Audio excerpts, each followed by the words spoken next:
Bonjour à tous. Je vais vous partager des extraits du livre du cardinal Ratzinger, La parole de Dieu. En 1961, à l'époque des travaux préparatoires du Concile Vatican II, Joseph Ratzinger avance la conclusion suivante dans la première partie de son exposé. Les successeurs apostoliques sont par essence la présence vivante de la parole sous la forme personnelle du témoin.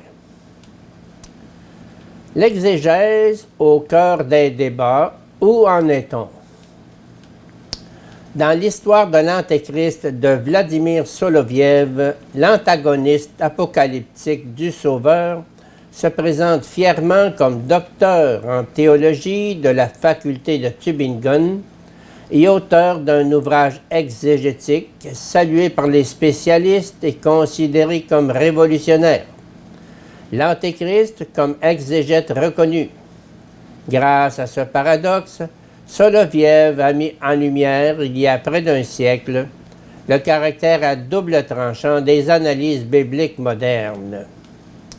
De nos jours, c'est quasiment un truisme de parler de la crise de la méthode historico-critique, méthode pour le moins enthousiaste à ses débuts, car face à la toute nouvelle liberté de pensée, fruit des Lumières, le dogme apparaissait comme l'obstacle le plus évident à la compréhension du sens biblique dénudé de tout oripeau. Libéré de ce handicap de départ et muni d'un ensemble d'instruments garants d'une stricte objectivité, les spécialistes pouvaient enfin réentendre la voix des origines pures et sans déformation. En effet, des choses longtemps oubliées réapparurent à la surface. La polyphonie de l'histoire redevint audible derrière l'homophonie de l'interprétation classique.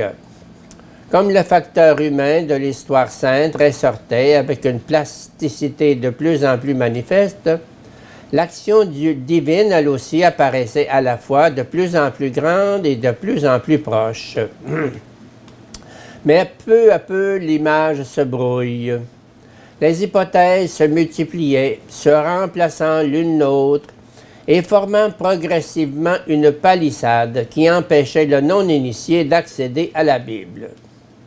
Quant à l'initié lui-même, il ne lit plus la Bible. Il la dissèque en autant d'éléments dont elle serait constituée. C'est la méthode elle-même qui semble réclamer cette radicalisation. Elle ne peut pas s'arrêter quelque part dans un arbitrage du processus humain de l'histoire sainte. Elle doit essayer d'enlever ce qui reste d'irrationnel et de tout expliquer. La foi n'est pas un composant de la méthode et celle-ci ne compte pas avec Dieu comme facteur d'éléments historiques.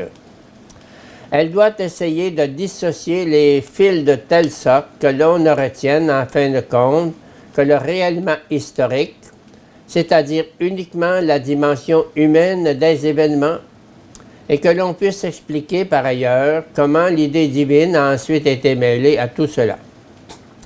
Aussi s'oblige-t-on à construire une histoire véridique par opposition à celle qui est narrée, et recherche-t-on derrière les sources existantes, les livres bibliques, des sources primitives dont on fait le critère de l'exégèse. Cela n'étonnera personne que ce genre de procédé génère une ramification de plus en plus importante des hypothèses, aboutissant à une jungle de contradictions. À la fin, on n'apprend plus ce que dit le texte, mais ce qu'il était censé dire et à quel composant on peut le ramener. Aussi, est-ce la voie radicale, également appelée fondamentalisme, qui suscite des adeptes pour lesquels l'application de la méthode historique au verbe divin est fausse et erronée en soi, et qui veulent réentendre la Bible dans un sens purement littéral, comme elle est écrite et comme l'entend l'auditeur moyen. Mais à partir de quel moment entends-je la Bible littéralement? Et quel est l'entendement normal qui lui permet d'être entièrement telle qu'en elle-même?